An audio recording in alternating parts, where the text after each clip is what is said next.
কুরসির উপর বসা লোকটি হাসান ইবনে সাবা। নিপুণ হাতে ছাটা দাড়ি, তার গুদহুম বর্ণ চেহারায় দারুণ মানিয়েছে। তার পৌরুষের কান্তিময় দেহাবয়ব মায়াময় চোখের আকর্ষণে আকর্ষিত না হয়ে পারবে না কেউ। মুখের ঝুলন্ত হাসিটি চেহারা ঔজ্জ্বল্য বাড়িয়ে দিয়েছে দ্বিগুণ। সিজদা অবনত ভিড়ের দিকে তার চোখ গেল, আরও প্রশস্ত হলো ঝুলন্ত হাসিটি। সে ইঙ্গিতে লোকদেরকে সিজদা থেকে উঠতে নির্দেশ দিল। আল্লাহু আকবার! আরেকবার গর্জন উঠল। লোকেরা সিজদা থেকে মাথা উঠালো। সেখানে মুসলমানদের সঙ্গে ইহুদি খ্রিস্টান সহ আরও অন্য ধর্মের লোকেরাও ছিল। প্রতীক্ষিত হাসতিকে এক নজর দেখার জন্য সবাই বেকুল হয়ে উঠল। সঙ্গে সঙ্গে তারা নিজেদের মধ্যে অনাসান্বিত এক তৃপ্তি অনুভব করল। বের হয়ে গেল তাদের মনের সব শঙ্কা। ভারমুক্ত হালকা মনে হলো প্রত্যেককে। আবেগ ভালোবাসার ঝড় উঠল যেন সবার মাঝে।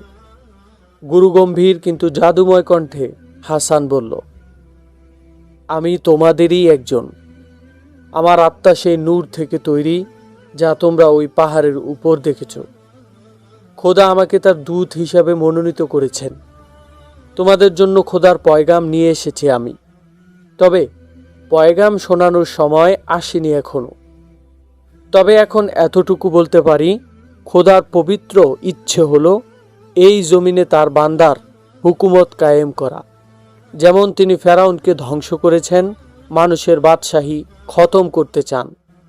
আল্লাহর সন্তুষ্টি এখন এর মধ্যে যে ফসলের পূর্ণ অধিকার তারই, যে জমিনে হাল চালায় ও বীজ ফেলে। আল্লাহ তার পূর্ণাঙ্গ সন্তুষ্টি বিধানের জন্যই আমাকে পাঠিয়েছেন। তোমরা কি নিজেদের মতোই অন্যান্য মানুষের গোলামি থেকে মুক্তি হতে চাও না? হা হা, অবশ্যই আমরা মুক্তি হতে চাই। সমবেত কণ্ঠের আওয়াজ উঠল। কিন্তু এ কাজ সহজ নয়। তোমাদের একত্রিত হয়ে আমাকে অনুসরণ করতে হবে। আপনার অনুসরণ আমরা অবশ্যই করব। মনে রেখো, তোমরা আমার সঙ্গে নয়, এ অঙ্গীকার আল্লাহর সঙ্গে করছো, যিনি আমাকে দূত বানিয়ে পাঠিয়েছেন তোমাদের কাছে। ওয়াদার বরখেলাপ করলে তোমাদের উপর আল্লাহর আযাব নেমে আসবে, আর ওয়াদা পূরণ করলে দুনিয়াতেই তোমরা দেখতে পাবে বেহেশত। আল্লাহকে আমরা সন্তুষ্ট করব। এরপর হাসান তার সম্মোহনী বক্তৃতার জাদু চালালো। সে রহস্যময় ধুলোর সুগন্ধিতে লোকজন আগ থেকেই মহাবিষ্ট ছিল। তারপর হাসানের এই বক্তৃতা শুনে অল্প সময়ের মধ্যেই তারা জাদুর ক্রিয়ার মতো পুরোপুরি সম্মোহিত হয়ে গেল। বক্তৃতা শেষ করে হাসান সর্দারদের টিলার উপর আসার নির্দেশ দিল। 12-14 জনের সম্ভ্রান্ত একটা দল হাসান ইবনে সাবার সামনে গিয়ে রুকুর মতো ঝুঁকে পড়ল। প্রত্যেকের চোখের দিকে গভীর দৃষ্টিতে তাকালো হাসান। তার চোখের জাদুতে ওদেরকে আরেকবার সম্মোহিত করল। হাসানের এই জাদুর সামনে এরা এত মোহিত হয়ে গেল যে হাসান নিঃশ্বাস নিলে এরাও নিঃশ্বাস নিচ্ছিল। হাসান মুখ নড়ালে ওরাও মুখ নড়াচ্ছিল। এবার হাসান বলল, তোমরা এই সমবেত লোকদের সর্দার। এরা ঘোড়া বা ভেড়ার পাল। ওদেরকে যেদিকে ইচ্ছা সেদিকে হাঁকিয়ে নিয়ে যেতে পারবে। তোমাদের জন্য ও আল্লাহর মাখলুকের জন্য সুখের জীবন নিয়ে এসেছি আমি। আজ পর্যন্ত দুনিয়া যত ধর্ম এসেছে তারা মানুষকে নানান বাধ্যবাধকতা দিয়েছে। সুখ স্বাচ্ছন্দ্য কোনো ধর্মই দিতে পারেনি। আসল ধর্ম একমাত্র ইসলাম। কিন্তু ইসলামও তোমাদের কাছে আসল আবেদন নিয়ে পৌঁছয়নি। তোমাদেরকে আমি এই মহান ধর্মের সঠিক রূপ দেখাবো। তোমাদের শুধু নিজ নিজ গোত্রের লাগাম নিজ হাতে রেখে সে পথে নিয়ে যেতে হবে যে পথের দিশা দিয়ে আল্লাহ আমাকে জমিনে পাঠিয়েছেন। হাসান ইবনে সাবা ইসমাইলি ফেরকার প্রচার শুরু করে দিল এবং কৌশলে ওদেরকে দলে ভিড়িয়ে নিল। এখন তোমাদের কাছে আমার প্রচারক দল পৌঁছে যাবে। তোমাদের ফরজ কাজ হলো মুবাল্লিগদের সাহায্য করা এবং লোকদেরকে আমাদের পথে ঐক্যবদ্ধ করা। তোমরা কি করবে এই কাজ? অবশ্যই হে মহান হাস্তি, আমরা করবই এই কাজ। প্রায় বৃদ্ধ এক সর্দার বলল, আপনার হুকুমে আমরা প্রাণ বিসর্জন দেব, আমাদেরকে পরীক্ষা করে দেখুন। এই 12-13 জন সর্দারের এই আওয়াজ যে গভীর বুক থেকে এসেছে, হাসানের তা বুঝতে এক লহমাও লাগল না। হাসানের প্রথমবারের এই উদ্বেগ কোনো বাধা ছাড়াই সফল হল। পরদিন বেশ কিছু প্রচারক বিভিন্ন বস্তিতে পাঠিয়ে দেওয়া হলো। বিভিন্ন এলাকার লোকেরা অনুরোধ করতে লাগলো হাসান ইবনে সবাহ যেন তাদের এলাকায় যায়, তার জিয়ারতের সুযোগ দেয় এবং আল্লাহর কথা শুনিয়ে আসে। হাসান এক এলাকায় সে প্রথম দিনের ঝাঁকজমক নিয়ে যায়। দূর দূরান্ত পর্যন্ত তার নাম ছড়িয়ে পড়ে। লোকেরা তাকে নিয়ে ছড়াতে থাকে মন গড়া নানা কল্পকাহিনী। এরপর হাসান ও আহমদ কেল্লা দখলের দিকে মন দিল। সহদরের পরের কেল্লা হলো কেল্লা খালজান। কেল্লা খালজানের আমিরের নাম সালেহ নুমাইরি, বয়স প্রায় 40। অনেকদিন ধরেই শুনে আসছে সে তার পাশের এলাকায় এক লোকের আত্মপ্রকাশ হয়েছে এবং তারা চমকানো ইত্যাদির খবরও শুনেছে সে। খালজানের লোকেরাও এ খবর শুনেছে। কিছু লোক হাসানের দর্শনে এসেছিল। ফিরে গিয়ে তারা লোকদেরকে হাসানের ব্যাপারে মুখরোচক অনেক কথা শোনায়। তারা ব্যাকুল হয়ে উঠল হাসানকে এক নজর দেখার জন্য। দলে দলে লোক বের হয়ে গেল হাসানের দর্শনে। সালেহ নুমাইরি তার উপদেষ্টা পরিষদকে প্রায় জিজ্ঞাসা করতে লাগলো, এসব কি হচ্ছে, এসব কি শুনছি আমি? শহরের বাচ্চা বুড়ো সবাই তার নাম নিচ্ছে। তিনি নাকি আকাশ থেকে অবতরণ করেছেন, তার আত্মায় নক্ষত্রের কিরণ আছে। সালেহ জিজ্ঞাসা করল, হ্যাঁ মান্যবর, আপনি ঠিক খবরই পেয়েছেন। কেউ বলে তিনি দুনিয়ার নয় বরং আকাশের কোথাও জন্মগ্রহণ করেছেন। এক উপদেষ্টা বলল, আমি শুনেছি তার প্রচারক দল সমস্ত এলাকায় ছড়িয়ে পড়েছে। 2-3 জন প্রচারক এখানেও নাকি আসছে।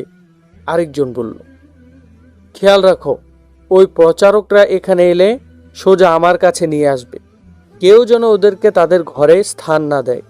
ঘোষণা করে দাও, আমিরে কেল্লার সঙ্গে সাক্ষাৎ ছাড়া কোনো মুবাল্লিগ যেন কারোর সাথে কথা না বলে। হুকুম পালন করা হবে। আমাদেরও ওই মুবাল্লিগের কাছ থেকে দূরে থাকা উচিত। এরা কোন ধর্মবিশ্বাসের কথা বলে আগে সেটা দেখতে হবে। সেই উপদেষ্টা বলল, মুসলমানদের নতুন কোনো ফেরকা হবে এটা? কঠিন করে তোমাদেরকে সতর্ক করে দিচ্ছি, নতুন কোনো ফেরকার মাথাচাড়া দেওয়ার অনুমতি নেই। ছোট্ট ছোট্ট ফেরকায় ভাগ হয়ে যাচ্ছে মুসলমানরা এবং ইসলামী সাম্রাজ্যও ক্ষমতাধরদের হাতে বিভক্ত হয়ে যাচ্ছে। তোমরা জানো আহলে সুন্নতে বিশ্বাসী আমি। আমার গর্ব হয় যে সেলজুকিরা ইসলামের পতনশীল ইমারতটি সমুন্নত করেছে। তাই এ দেশে কেউ সুন্নির বিরুদ্ধে কথা বলতে পারে না। আমার সন্দেহ হচ্ছে ইসমাইলিরা আড়ালে থেকে তাদের ফেরকার তাবলিগ করছে। এটাকে রোখা আমাদের জন্য ফরজ। অবশ্যই ইসলামের সত্যরূপ অক্ষুণ্ণ রাখার জন্য আমরা উৎসর্গিত। আমাদের দুর্বলতা হলো আমাদের কাছে ফৌজ নেই। এক উপদেষ্টা বলল, ফৌজ আমরা পালব কি করে? বেতনই বা দেব কোত্থেকে? কারো সঙ্গে তো লড়াইয়ের দরকার নেই আমাদের। কেউ হামলা করলে সেলজুকিরা সাহায্য নিয়ে পৌঁছে যাবে। আর এটাও মাথায় রেখো, মিথ্যা ও ভ্রান্ত কোনো ফেরকাকে তলোয়ার দিয়ে রোখা যায় না। মিথ্যা প্রচারের জবাব সত্য প্রচার দিয়ে দিতে হয়। সবাই সত্যকে অবলম্বন করলে 2-1 জন মিথ্যাবাদীর মুখোশ এমনিই বের হয়ে যায়। আচ্ছা, মুবাল্লিগরা আসলে সোজা আমার কাছে নিয়ে আসবে। পরদিন সালেহ নুমাইরির কাছে 2 মুবাল্লিগকে আনা হলো। ওদের বেশভূষা বেশ অভিজাত। সালেহ 2 জনকে খুব সম্মান করে বসালো।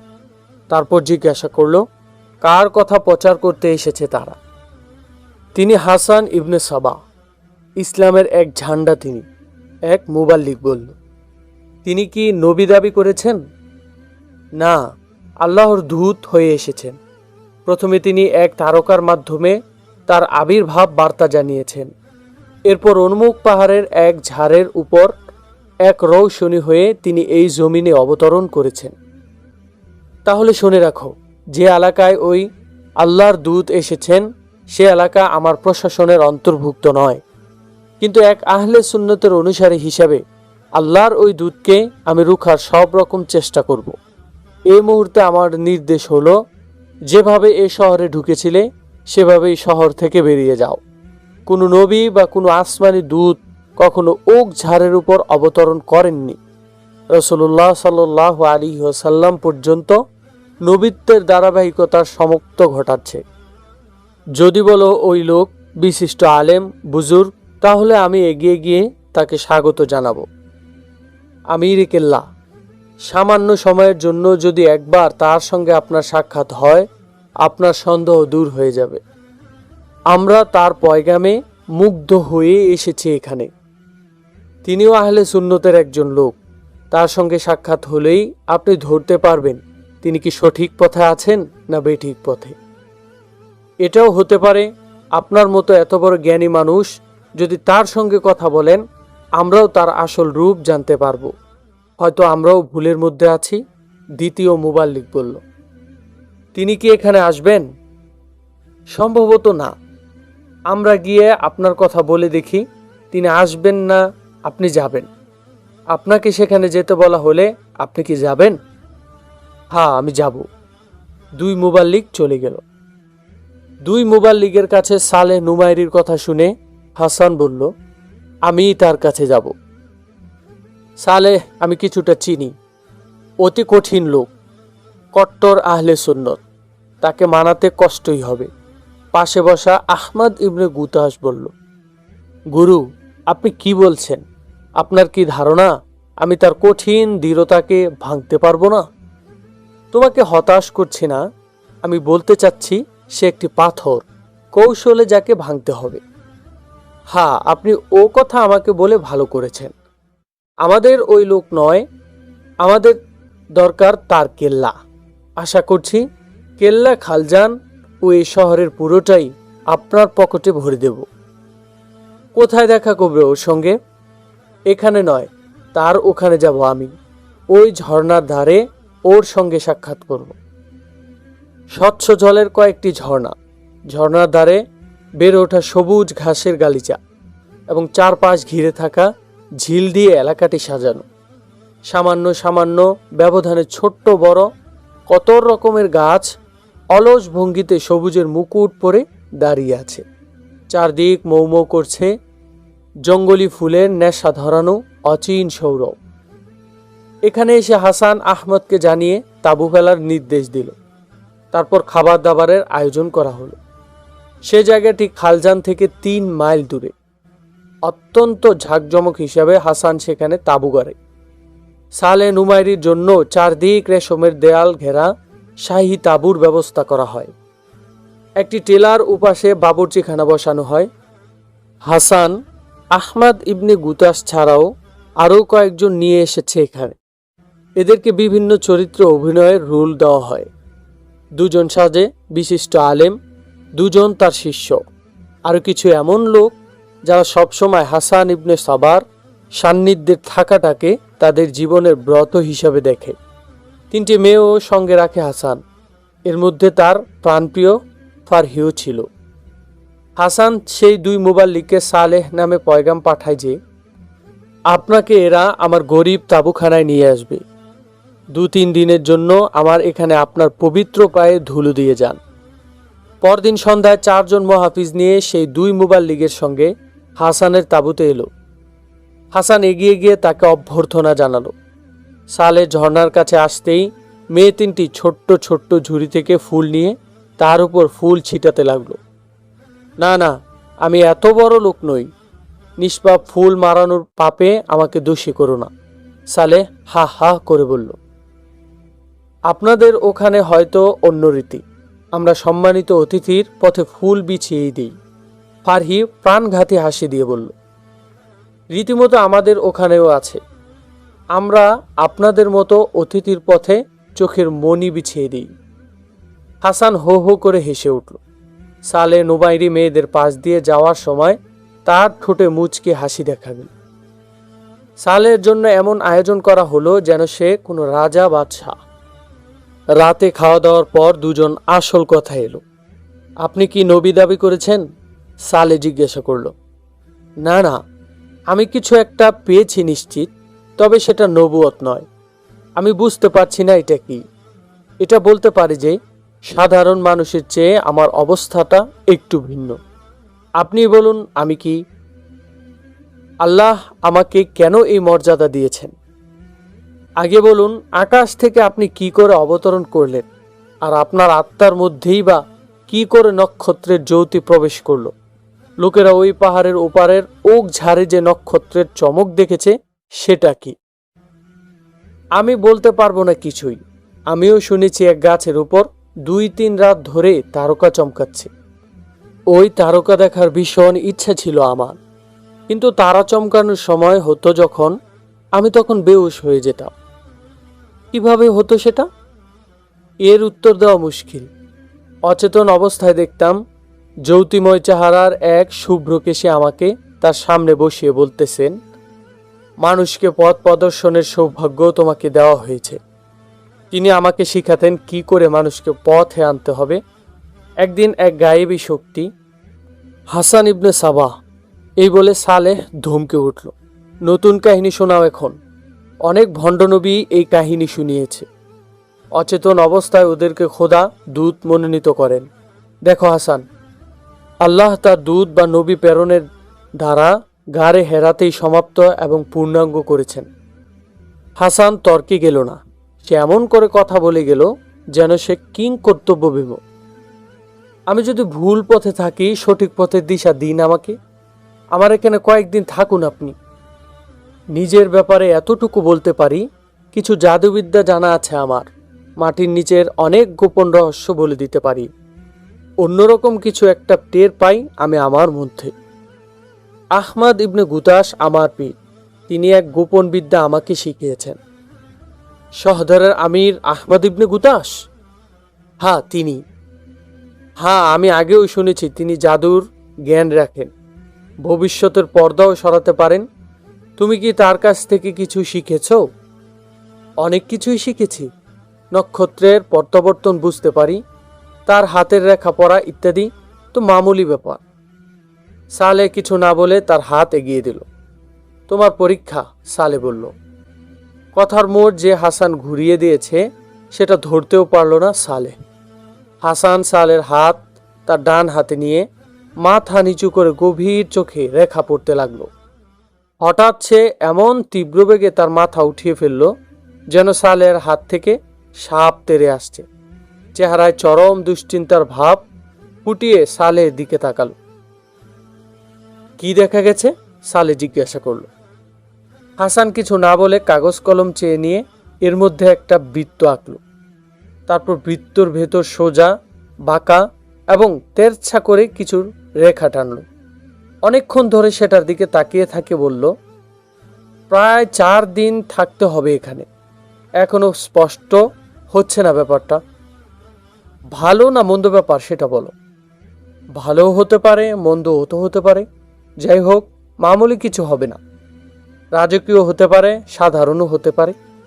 4 দিন দেখব, 5ম দিনে রেখা ও নক্ষত্রের অবতরণের ফলাফল আপনার সামনে এসে যাবে। সালে দারুণ অস্থির হয়ে পড়ল। হাসান তাকে তার তাঁবুতে পাঠিয়ে দিল। পরদিন সকালে তার তাঁবুতে নাস্তা নিয়ে গেল ফারহি। নাস্তা দিয়ে সে চলে এলো না, সেখানেই দাঁড়িয়ে রইল। আর কিছু লাগবে? ফারহি জিজ্ঞাসা করল। যে নাস্তা এনেছ এতেই তো আমি পেরেশান, আবার জিজ্ঞাসা করছো কিছু লাগবে কিনা? সালে বলল। আপনার এখানে একটু বসতে পারি? ফারহি লাজুক কণ্ঠে বলল। জিজ্ঞাসা করার দরকার কি? আমার পাশেই বসো। তুমি কে? হাসান ইবনে সবার সঙ্গে তোমার সম্পর্ক কি? শাহদরের আমির আহমাদ ইবনে গুতাসের ভাগ্নি আমি। তিনি আমাকে ওনার সঙ্গে সফরে পাঠিয়েছেন। ফারহি মিথ্যা বলল। বিয়ে হয়ে গেছে তোমার? না। এতদিনে তো বিয়ে হয়ে যাওয়া উচিত ছিল। আমার মা বাবা নেই। মামা আহমদ ইবনে গুতাস অনুমতি দিয়ে রেখেছেন আমি আমার পছন্দ মতো বিয়ে করতে পারবো। শর্ত হলো আমার পছন্দের লোক যেন অভিজাত কেউ হয়। এখনো কি তোমার পছন্দের মানুষটি পাওনি? এখন পাওয়া গেছে। সেই সৌভাগ্যবান কে? ফারহি সালের দিকে তাকিয়ে চোখ নামিয়ে নিল। এত লজ্জা পাওয়ার কি আছে? সে কি জানে তুমি কাকে পছন্দ করো? না। তাকে তো বলে দেওয়া উচিত তাহলে। ভয় হয় সে না আবার বলে দেয় আমাকে তার পছন্দ নয়। সে তো জঙ্গলি জানোয়ার যে তোমাকে অপছন্দ করবে। আপনি কি আমাকে পছন্দ করবেন? তুমি কি গ্রহণ করবে আমাকে? সালে পেরেশান হয়ে জিজ্ঞাসা করল। ফারহি আস্তে আস্তে তার হাতটি বাড়িয়ে দিল সালের দিকে। পরক্ষণেই তার আঙ্গুলগুলো সালেহের মুন্ডিতে বন্দী হয়ে গেল। তার আর মনেই রইল না তার সামনে নাস্তা পড়ে আছে। সেদিন সুযোগ পেয়ে ফারহি সালেহের তাঁবুতে ঢুকে পড়ল এবং হেসে খেলে ফিরে আসলো। পরদিন হাসান ও সালে আবার বসল। হাসান কি ভুল পথে আছে না সঠিক পথে আছে তা নিয়ে কথা হলো। গত রাতে সালে যেমন হাসানের প্রতি অনমনীয় ছিল, আজ রাতে দেখা গেল পুরো উল্টো। তার মাথায় ঘুরছিল শুধু ফারহি আর হাসানের হস্তগণনা। ফারহিকে দেখে তার যৌবন আরেকবার জেগে উঠছে, আর হাসানের হাত গণনার রহস্য তাকে করে তুলছে আরও বেকুল। সে রাতে সালে ঘুমাতে গেলে একটু দেরিতে। মাঝরাতে মুখে কারো কোমল হাতের স্পর্শ পেয়ে তার গভীর ঘুমও ভেঙে গেল। হড়বড় করে উঠে বসে হাতটি খপ করে ধরে ফেলল। হাত নয়, যেন মাখনের টুকরো। তাঁবুর ভেতরে জমাট অন্ধকারেও হাতটা চিনতে পারল সালে। হাত ধরে টেনে তাকে নিজের দিকে নিয়ে এলো। ফারহি হি হি করে হাসতে হাসতে তার উপর গড়িয়ে পড়ল। সালের বয়স 40-এর কাছাকাছি হলেও 25-26 বছরের যুবকের মতো সুঠাম দেহি ছিল সে। ফারহিকে এমন করে তার বাহুর বেষ্টনীতে নিয়ে এলো যেন তাদের দুজনার অস্তিত্ব একাকার হয়ে গেল। এখন নয়, আগে বিয়ে। এখন এমনি গল্প হোক। ফারহি চাপা কণ্ঠে বলল। সালে উঠে বসল। ফারহি তার মাথা সালেহের বুকে এলিয়ে দিল। তারপর দুজনে কথায় কথায় হারিয়ে যেতে লাগলো দূর দেশে। ফারহি, কাজ করো একটা। হাসান ইবনে সবা সেদিন আমার হাত দেখে এমন চুপচাপ হয়ে গেল যে আমার ভাগ্য এমন কি ঘটেছে যা সে আমাকে বলতে চাচ্ছে না। তার চেহারার অস্বাভাবিক কি একটা দেখেছি যেন। 4 দিন এখানে অপেক্ষা করতে বলেছে আমাকে। এখানে তো আমি এতদিনের জন্য আসিনি। তার ব্যাপারে আমি প্রভাবিত নই। সে আল্লাহর দূত একথাও মানি না আমি। আমার ভাগ্যরেখার রহস্য জানার জন্যই রয়ে যেতে হলো আমাকে। তুমি কি সেটা জেনে আসতে পারবে? হ্যাঁ, বড় কোনো বিপদের কিছু না হলে তিনি আমাকে বলবেন। চলে যেতে চাচ্ছিলাম। আমি কঠোর আহলে সুন্নত। ভাগ্যে যা আছে তা তো ঘটবেই, কিন্তু তুমি আমার পায়ের শিকল বনে গেছ। এখন আপনি যে দিকে যাবেন এই শিকল সেদিকেই যাবে। উহু, মনে পড়েছে, আপনার জন্য ফুল এনেছিলাম। ফারহি খাটের নিচের একটি ঝুড়ি থেকে 1 তোড়া ফুল নিয়ে সালের হাতে দিল। আহ, কি পেয়ারি খুশবু! আমি তো দূর দারাজের জঙ্গলের ফুলের ঘ্রাণও নিয়েছি, কিন্তু এমন ঘ্রাণ আর কখনোই পাইনি। বারবার সালে ফুলগুলো নাকে মুখে লাগাতে লাগলো। ধীরে ধীরে তার অবস্থার রূপান্তর ঘটতে লাগলো। ক্রমেই সে অনুভব করল ফারহার জন্যই তার জন্ম হয়েছে। বাকি জীবন তার গোলামিতেই কাটিয়ে দিলেও সুখ। আমার একটা পরামর্শ শুনুন। হাসান ইবনে সাবাকে খালজানে গিয়ে কয়েকদিন আপনার আতিথেয়ত্ব গ্রহণ করতে বলুন।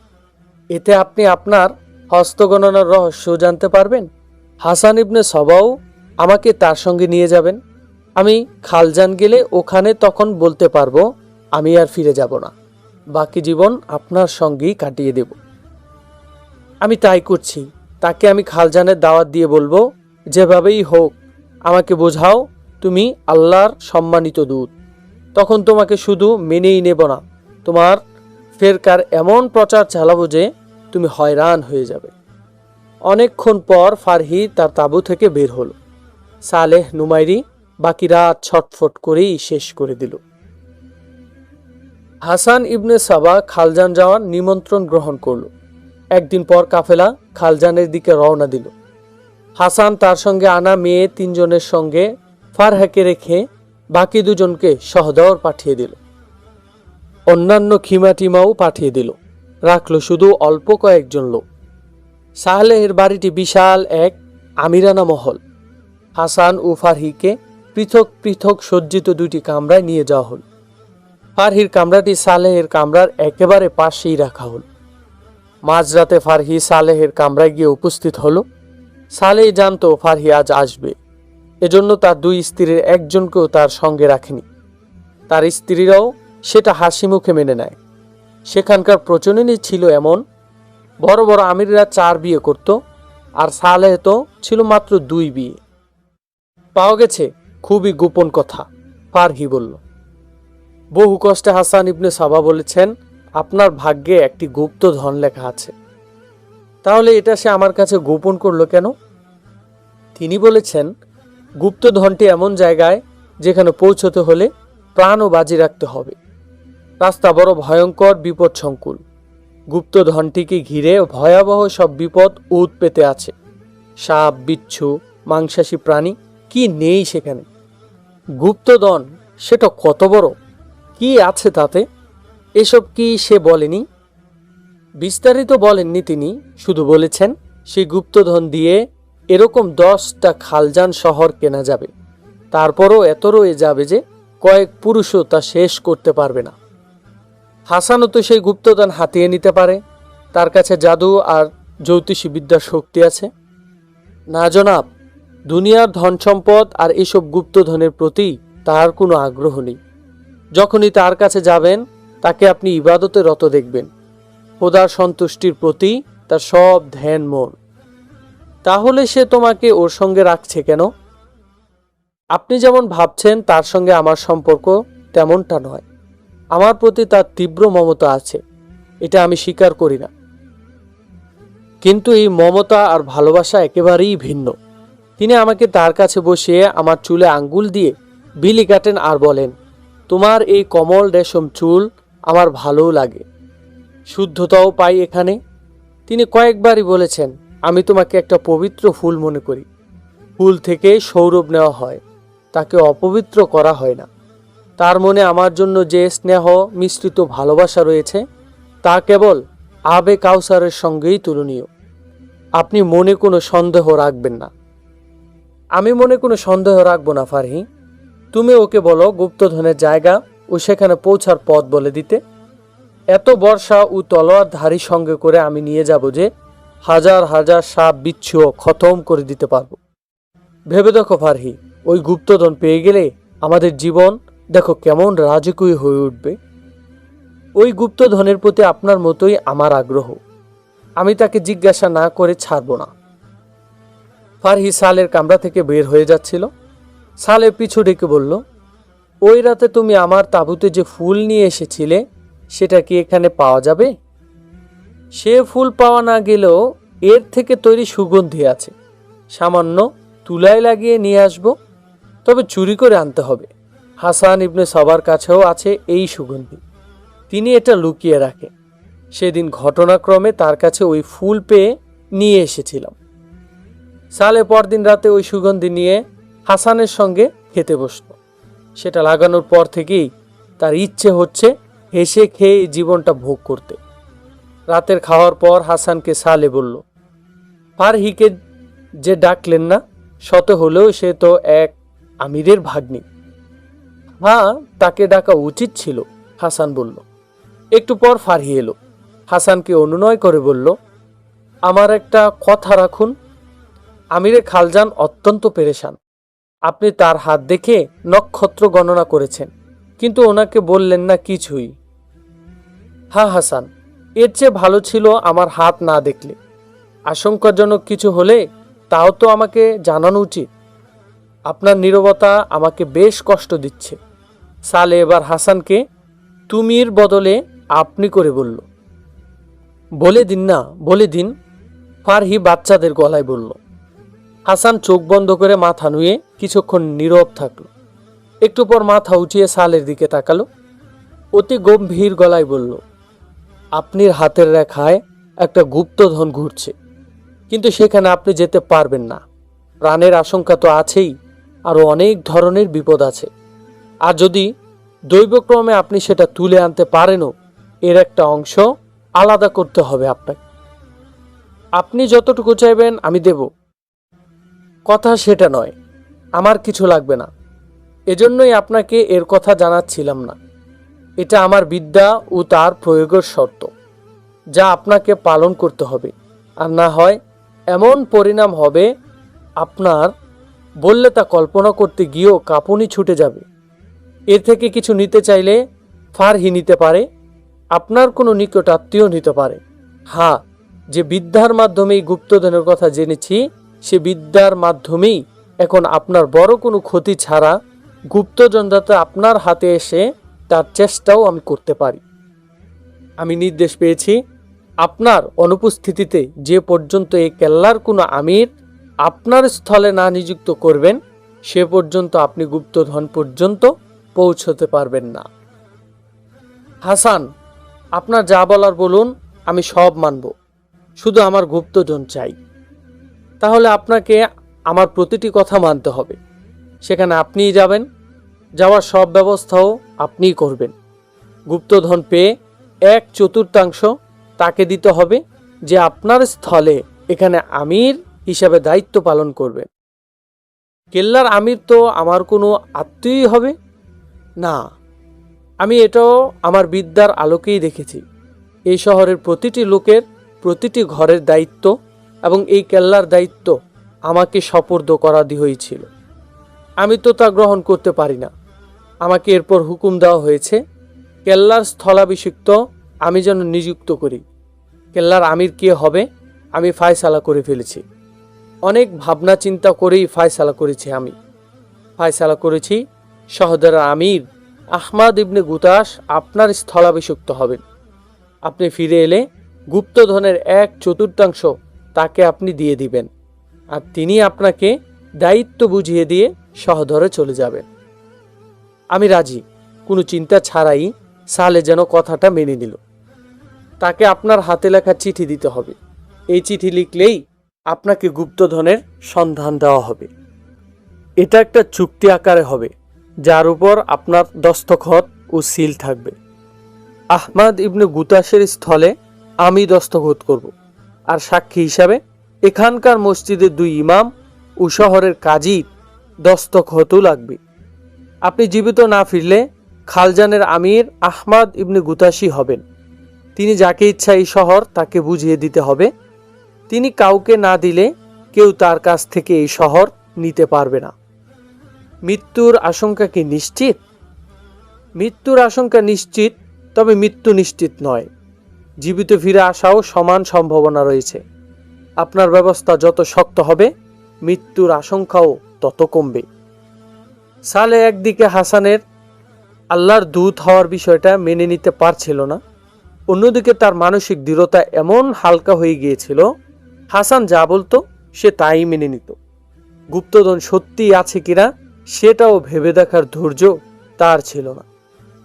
এ কথাটা সেখানে সবসময় প্রচলিত ছিল যে অনেক বনদস্যু মরুদস্যু শত শত কাফেলা লুট করে, অনেক জলদস্যু অগণিত জাহাজ লুট করে, এত বস্তা বস্তা হীরা জহরত সোনা রূপা ইত্যাদি মালিক বনে যায় যে সেগুলো লোকালয়ের কোথাও নিরাপদে রাখা সম্ভব হতো না।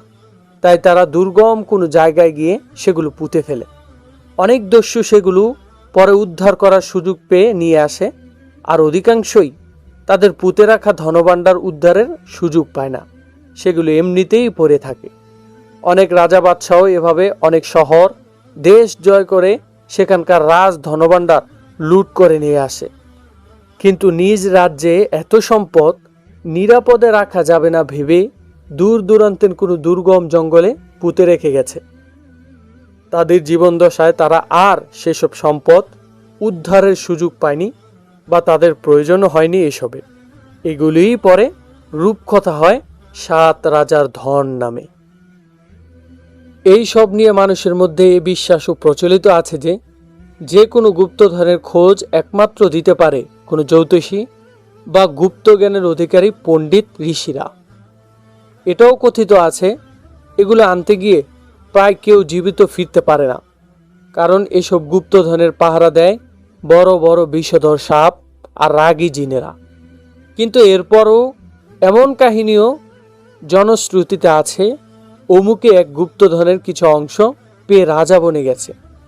তাই সালেহ এই গুপ্তধনের কথা শুনেই এর জন্য পাগল হয়ে উঠল।